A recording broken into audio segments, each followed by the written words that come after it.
Waktunya dongeng Indonesia.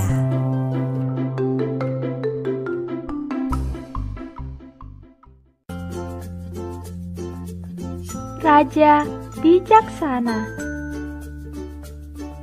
Di suatu negeri antah berantah, bertahtalah seorang raja yang arif dan bijaksana. Raja itu hidup bersama permaisuri dan putri-putrinya. Rakyat sangat mencintainya. Istananya terbuka setiap waktu untuk dikunjungi siapa saja. Ia mau mendengar pendapat dan pengaduan rakyatnya. Anak-anak pun boleh bermain-main di halaman sekitar istana.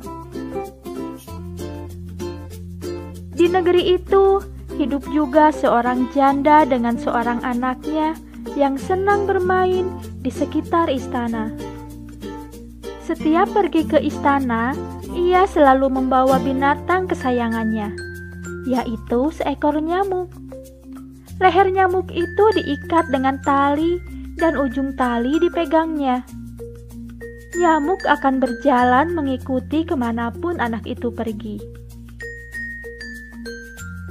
Pada suatu sore, anak itu sedang bermain di sekitar halaman istana.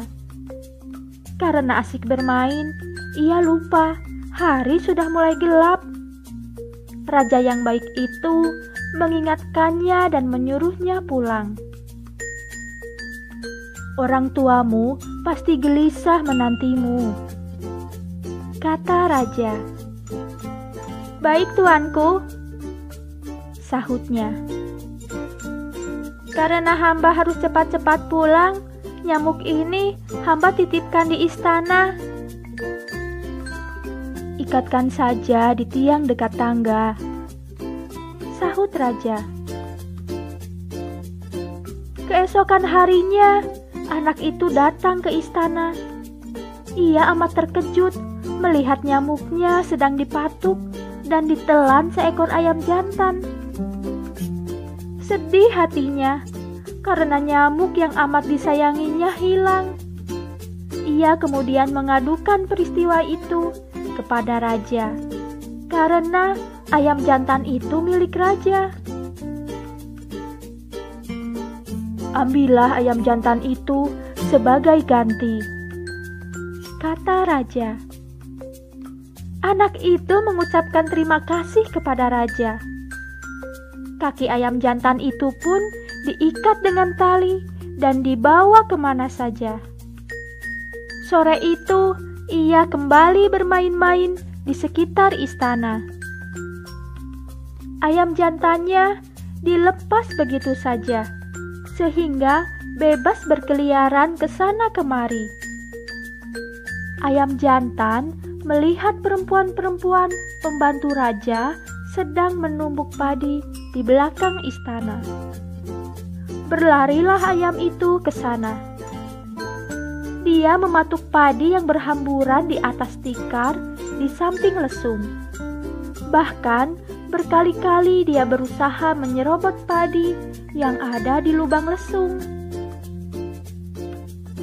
Para pembantu raja mengusir ayam jantan itu agar tidak mengganggu pekerjaan mereka. Akan tetapi, tak lama kemudian, ayam itu datang lagi dan dengan rakusnya berusaha mematuk padi dalam lesung. Mereka menghalau ayam itu dengan alu yang mereka pegang. Seorang di antara mereka bukan hanya menghalau, tetapi memukulkan alu dan mengenai kepala ayam itu. Ayam itu menggelepar-gelepar kesakitan. Darah segar mengalir dari kepala. Tidak lama kemudian, matilah ayam itu. Alangkah sedih hati anak itu melihat ayam kesayangannya mati. Ia kemudian datang menghadap raja, memohon keadilan. "Ambillah alu itu sebagai ganti ayam jantanmu yang mati," kata raja kepada anak itu.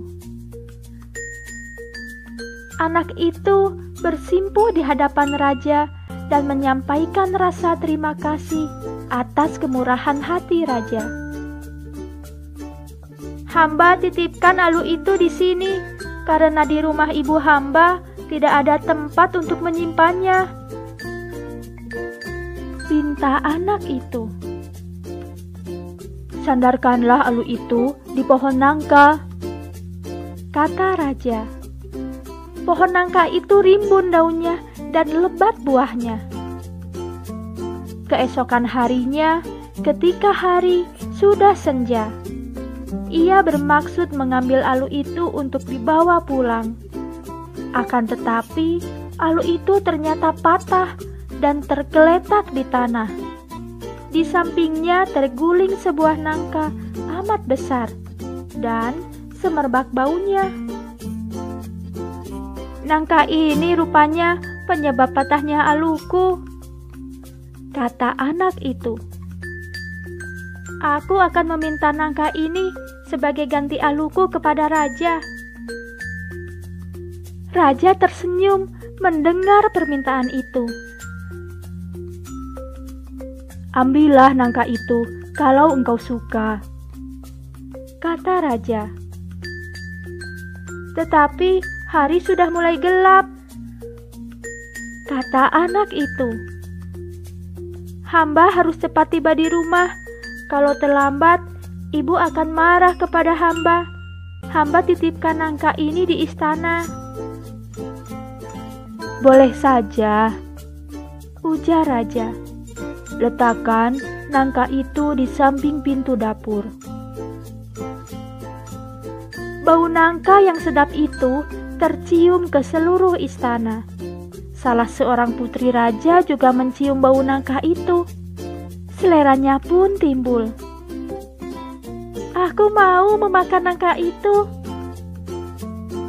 kata putri, berusaha mencari di mana nangka itu berada. Kalau nangka itu masih tergantung di dahan, aku akan memanjat untuk mengambilnya. Tentu saja, putri raja tidak perlu bersusah payah memanjat pohon nangka, karena nangka itu ada di samping pintu dapur. Ia segera mengambil pisau dan nangka itu pun dibelah serta dimakan sepuas-puasnya. Kita tentu dapat menerka kejadian selanjutnya. Anak itu menuntut ganti rugi kepada raja. Pada mulanya, sang raja bingung, tetapi dengan lapang dada, beliau bertitah. Ketika nyamukmu dipatuk ayam jantan itu menjadi gantinya. Ketika ayam jantan mati karena alu, kuserahkan alu itu kepadamu. Demikian pula, ketika alumu patah tertimpa nangka, nangka itu menjadi milikmu. Sekarang, karena putriku menghabiskan nangkamu, tidak ada jalan lain selain menyerahkan putriku kepadamu. Putri raja sebaya dengan anak itu. Akan tetapi, mereka belum dewasa, sehingga tidak mungkin segera dinikahkan. Waktu terus berlalu. Ketika anak-anak itu dewasa, keduanya kemudian dinikahkan. Raja merayakan pesta secara meriah. Setelah raja meninggal, anak itu kemudian menggantikan mertuanya naik tahta. Ibunya juga diajak untuk tinggal di istana.